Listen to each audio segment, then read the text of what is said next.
Now, beloved Faith will field any questions people may have. Sheridan. Beloved Archangel Michael and Faith, could you say a little more about to what extent I want to claim God government in every nation on earth, and I do name every one that I can think of on every continent. And to what extent, I want to know, is it already done? And to what extent are we making it done? What is the balance between those two? Thank you. When you pray with all of your heart and you are specific, the light descends into those specific areas that you name, because this is the way that the law works. First, it transpires in the heaven world, in the etheric plane, and we know this. So in heaven, there's already perfection. There is God government in heaven, in the etheric plane. The rub is to have that light descend into physicality, and that's where the situation is very dynamic, where the masters, the angels, divine beings can, through your prayers, intercede in very powerful ways, even with angels temporarily becoming physical to do amazing things, or for heaven to use certain individuals to bring these things about. So what is the balance? You're asking how much of it's already done? How much is there left to do? Well, there's so much work to do. It's hardly even begun. It's hardly begun. They're not giving me a percentage per se, but if you look at every nation, are there godly countries? A few, very few, that are completely godly. There are some righteous leaders, but the vast majority of the leaders operate out of the human ego. And it's the way that you get to power is through the ego and through manipulation and doing the bidding of the dark ones, typically. So there's a tremendous amount of work to do, and this is David now. If I had to qualify it, I'd say 90% has to be done. Very little is done physically, where a country and the leaders are very righteous and things are going, extremely well. You have to look at the results. And some of the recent leaders that have been elected, let's say in El Salvador, that's an example of a godly man who has turned things around 180 degrees very quickly. Now, how did he do that? He followed God's will in what he was doing to get rid of the corruption and to put in place the essentials to have a righteous society, a safe society, safe cities, etc. We have to pray for every leader to be overshined by the forces of light in heaven to fulfill God's will. So back to your question. In your own heart and mind, when you visualize perfection, it is starting to become a reality. And the more powerful your vision is, each one's vision of perfection and of the resolution of conflict and of peace rather than war, the more powerful your vision is, and holding that in your mind's eye, the more it can manifest. So it's really, fate's putting it back on us to be more focused, attentive, responsive to any impulses we feel to make a prayer, make a call, make a fiat, make a plea to heaven. Because when you make a plea that's pleasing to God, in a sense, through love of your heart and a desire for everyone to live in peace, harmony, brother, sisterhood, and love, heaven responds to that, and you may not see everything become perfect in your lifetime. I don't think even in any of our lifetimes things won't be absolutely perfect on earth. In heaven they are.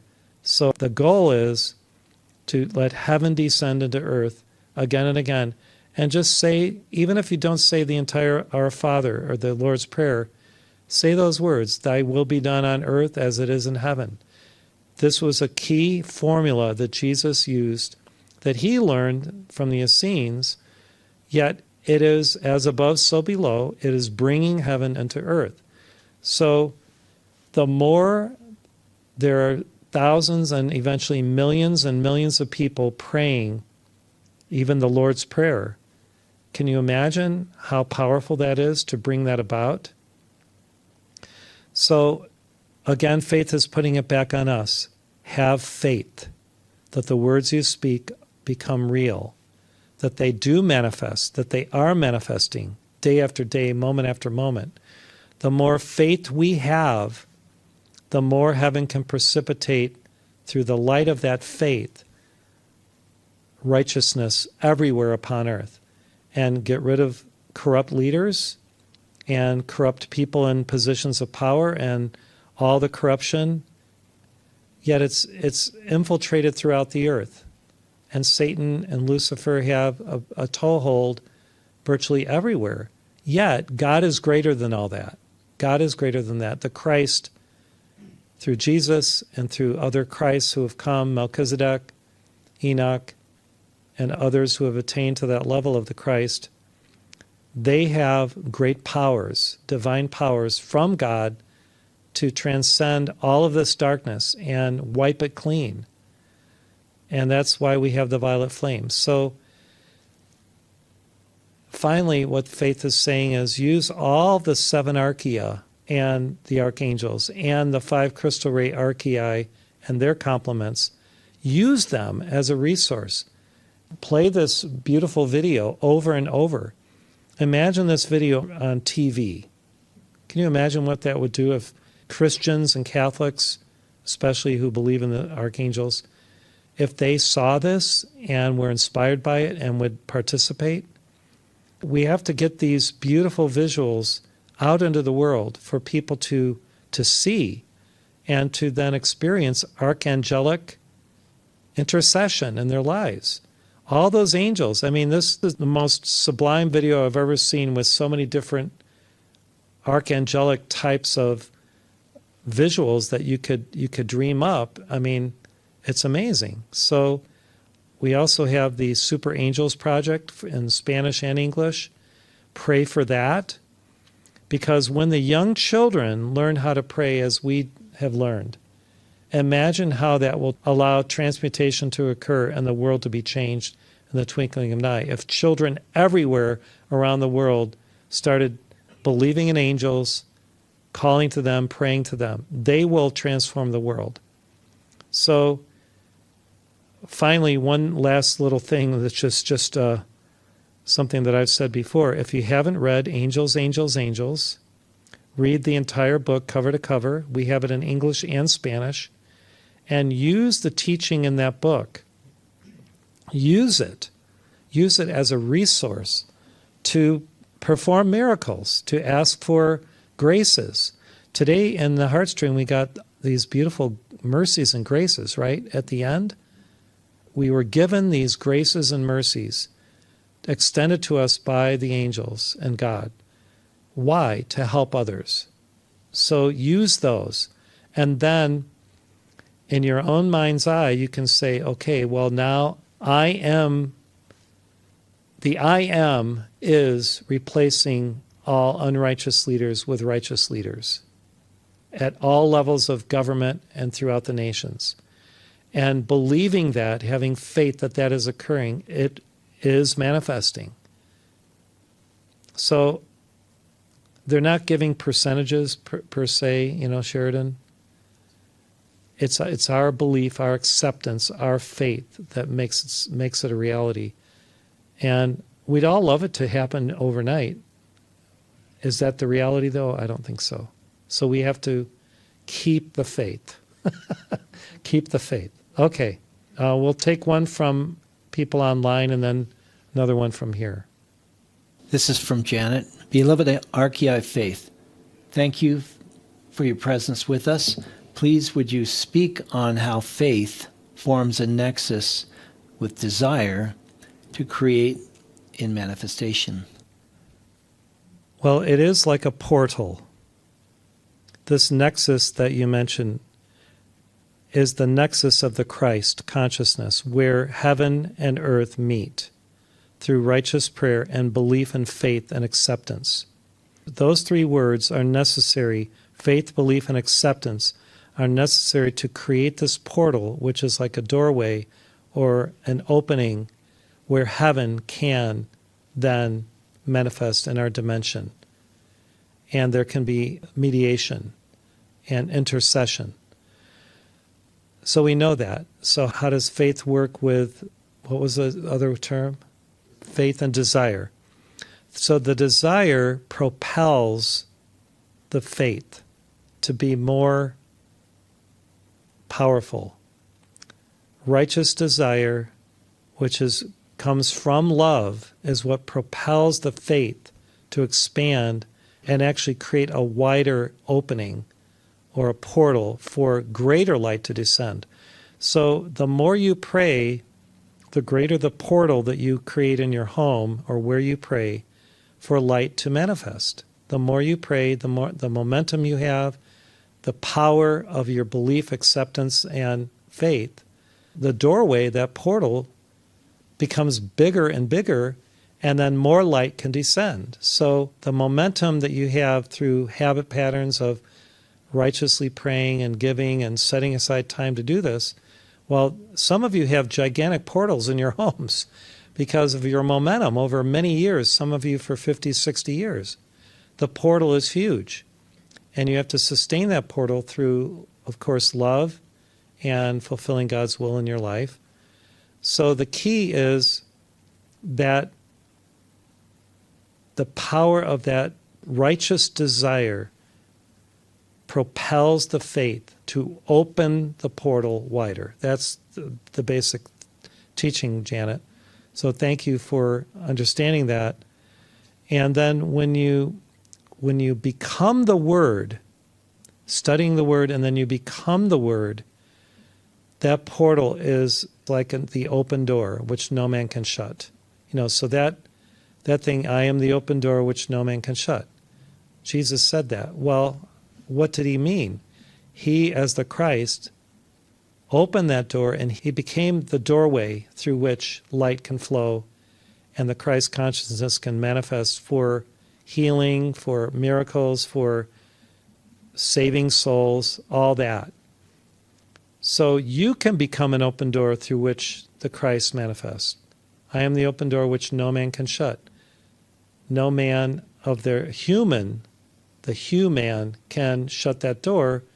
Only the Christ can open and close it based on cosmic law and based on mercy and grace and what is karmically approved by cosmic laws. Sometimes the greatest saints couldn't heal certain people because of their unbelief. Remember that scripture? Jesus could not heal some because of their unbelief. He could heal anybody who believed and who had faith. And so that is a powerful doorway, is faith and belief. It's the nexus by which every miracle and healing can occur, faith and belief. Okay, so anybody here have a question? Nancy. So while many of us and many people in general do have faith, there are those that don't have faith. And I'm wondering if there's any sort of way to teach or inspire others to develop faith? By being the perfect example of pure love. People will gain faith when they see love in action, which is charity and givingness, responding to hurt, pain, suffering, anguish, like the Good Samaritan. When people see someone giving when it wasn't required, they just came to the aid of someone, they came to help as a Good Samaritan, that has to touch their heart a little bit, right? And they'll see faith in action through your life, And then maybe they'll think, okay, well, I'd kind of like some of that too. I'd like to give to help others because I feel that I will feel better when I do that. I will feel godly. I'll feel that I'm making a difference. So the key is not to try to coerce anybody to believe anything or to develop faith. When you are faith in action through charity and givingness and love in action, you will naturally inspire people. Think how many people Mother Teresa inspired. All the young girls that became nuns and then joined her order. She was indomitable in her faith and her belief that she could do what she did. And if you haven't seen the movie on the first Catholic faith of the United States of America, you have to see it. It's by Angel Studios. And it's the Italian saint, what's her name again? Mother Cabrini. Yeah, so I think the movie is called Cabrini. So this Cabrini, Mother Cabrini, was an example of how you inspire people who have lost their faith to gain faith. So see that movie. It is absolutely phenomenal. And at the end of the movie, they show all of what she did for the rest of her life after the movie part ends of her life. And it is, you understand why she was made a saint. She was a saint, and she has ascended. So be like Mother Cabrini. I mean, if you saw how many schools and hospitals she started in her lifetime, this little pipsqueak of a gal that's probably not even 5 feet high, who had terrible health issues with her lungs and almost died many, many times. And actually, went to see the Pope, and at first the Pope was, didn't want to talk to her and all this stuff. And then finally, because of her tenacity, she got the Pope to approve her, she wanted to go to China. I won't spoil the movie too much, but she wanted to go to China while he sent her to New York. And the rest is history. This movie is so inspiring. Everyone should see it. Every Catholic absolutely should see it, but every Christian should see it. So that's how you get people to have faith again. Be love in action, and then you will inspire them. Okay. Susan Pittman. I have a question for the Arche of Faith, and that is, could she speak to us about how we can help the children and the innocent ones that are caught up in the immigration problem in the United States? There are many beautiful souls that would like to come to the United States, yet they're manipulated, or they don't have the money to even apply, to pay the application fee or whatever. And they would just like a better life, away from crime or poverty or situations in their nations. So there are these people who are actually very innocent and pure and beautiful. Unfortunately, the drug lords manipulate things, and others engage in human trafficking, and they're caught in this terrible cycle of being used as pawns. And then we know the story. So how do we save these people, and especially the children? First, you have to expose the problem of human trafficking, how evil it is. And there's another movie by Angel Studios that speaks to this whole thing, and you have to watch that movie too, with Jim Caviezel, who played Jesus in The Passion of the Christ. What's that? Sound of Freedom. So watch that. It's very hard to watch parts of it, but it's what's happening. So we have to first understand the issue, all the dynamics around it, and then pray with all of our hearts and do vigils and spread the word. And in some cases, very righteous people can actually either adopt children, let's say children that are orphans, adopt them. Ask to bring them into your home. I mean, that is sacrifice for many of us. And if we're in our later years, it's harder. It's easier to do when you're young, but some people do it even in their 60s and 70s. So where the rubber meets the road is that people are suffering. And we pray to alleviate suffering.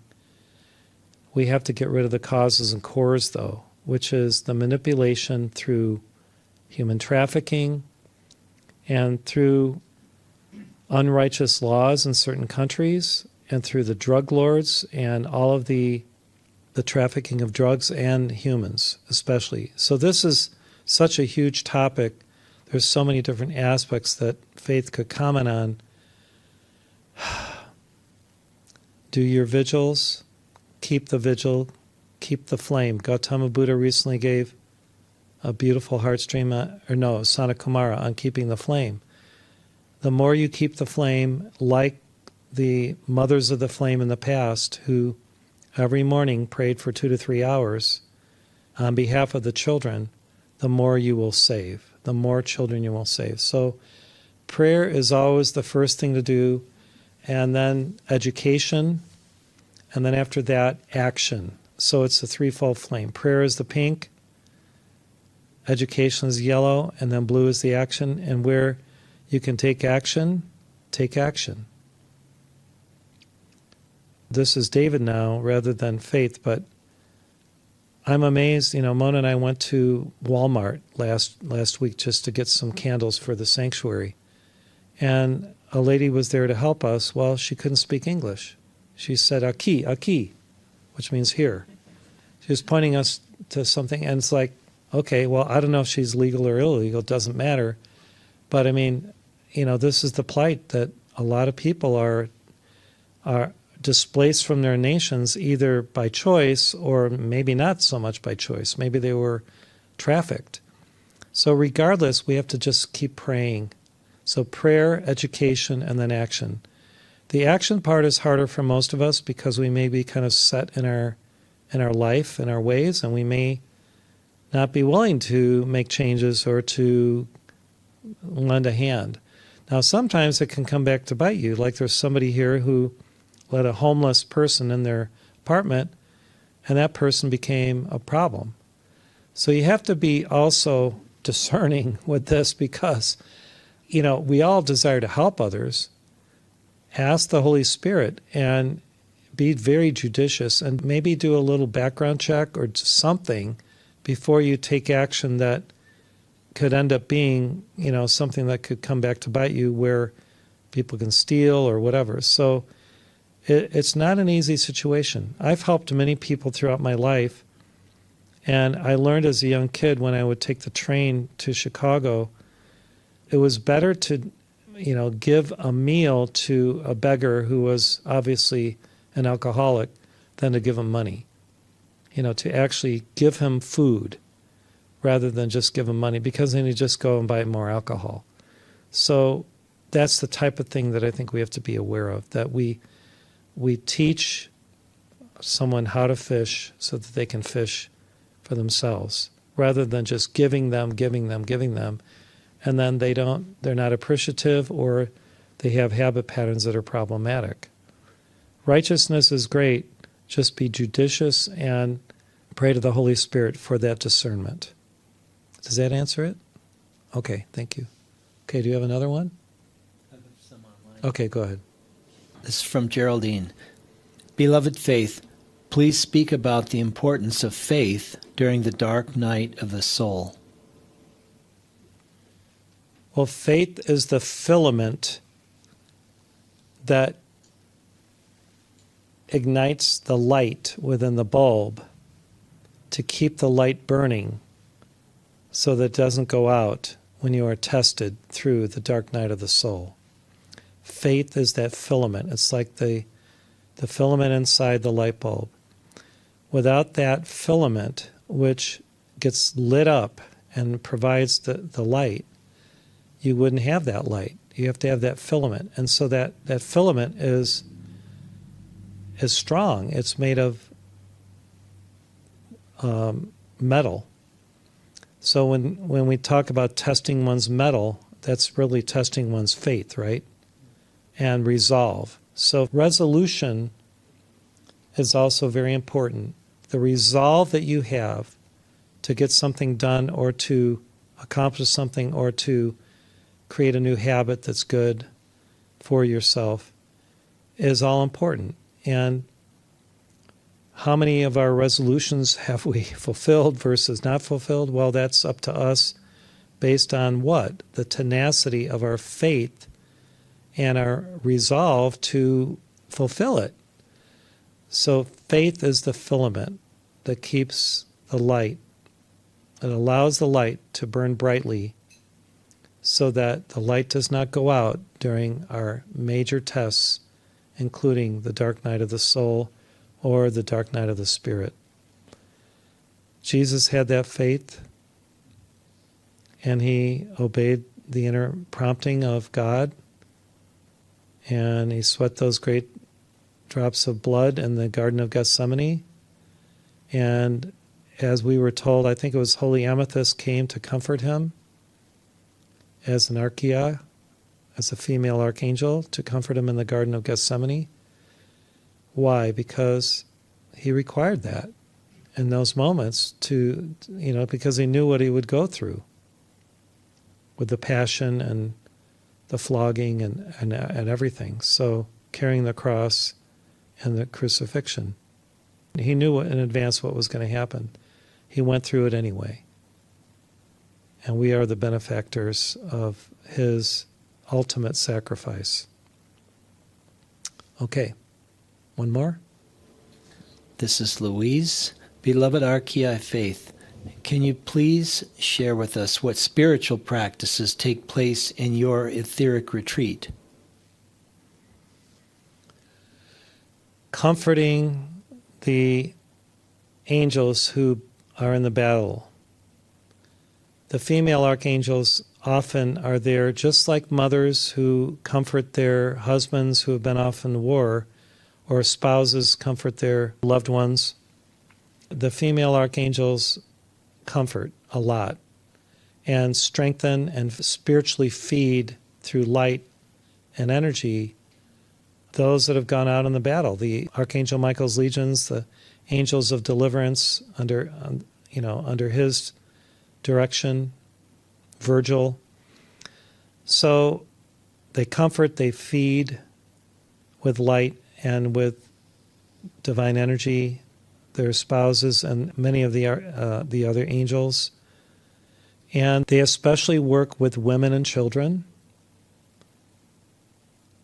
on earth to inspire them in many ways. And part of it's through education, part of it's in the home, part of it is sports and activities. The archaea are especially around women, young girls, and young children because they especially require motivation, understanding of how important it is to maintain purity in one's being and one's consciousness as well as one's body temple. So they're focused especially on everything that seems to be feminine that we on earth do too. So it's not so different than women on earth who are, the homemakers and do all the, various chores in the home. Well, it's similar in heaven, yet it's more profound and more dealing with light and with healing and with support and acknowledgement and comfort. So I think the key word there is comfort, and then it's just support, and it's like a mother bear that protects her cubs. I mean, she's fierce to protect her cubs. Well, the same with the feminine the archangels who are the archaea. They're fierce in one sense in their support and their protection. Why? Because they love so much. They have so much of this God love in them. And they especially work with the women, the young girls, and the children. Just like, if you look how many school teachers in this day and age are women, well, probably, 90% all the way through junior high are probably women, I'm guessing. maybe not quite that much, but a lot. I'd say the vast majority of teachers. So you look at Christine the Archangel, Archaea, it's about education. So, that's a whole thing right there. So now you asked about faith, but she's kind of expanding it to all the Archaea. And they have their own mission based on their ray and their focus, but they're all really comforters, especially. So thank you, Louise. Okay, I think one more, and then we're going to have a song to conclude it. Okay. Ava asks, Beloved Archaea Faith, what are the most urgent and important subjects that we should pray for now? Discernment of the world leaders to prevent World War III. Discernment of world leaders to take whatever actions are essential to prevent World War III. For the binding of the collective dweller of greed and the desire for control and for land and for resources that move nations toward invading others or trying to, manipulate things that could then result in war. And the binding of the mass entities of war, guerra, I think it's like the Spanish word for war, Guerra, something like that. Joyce Hennis has a list of all the additional entities that I've revealed early in the Heart Center or many years ago. I don't know that we've published them on our website, any particular place. We could put that as a resource for the Knights and Ladies, all those entities, that the names that the Master revealed through me. And we could do like a planetary exorcism of the mass entities of war, destruction, chaos, murder, mayhem, violence. There are mass entities. And the mass entities that, like, for instance, what's happening in Minneapolis, there are mass entities there. And they're supported in the physical by certain individuals who fund people who create problems and are troublemakers. So the other thing is to expose and bind and remove the funding from those who are troublemakers. And the Masters have named some of them in the past. George, initial S, you know about him, and there's others. So bind them and remove them from their ability to fund whether it's communism, socialism, or the crazies that attack police and things like that. So the major thing is to prevent World War III right now, and to bind the mass entities of war and destruction, chaos and confusion.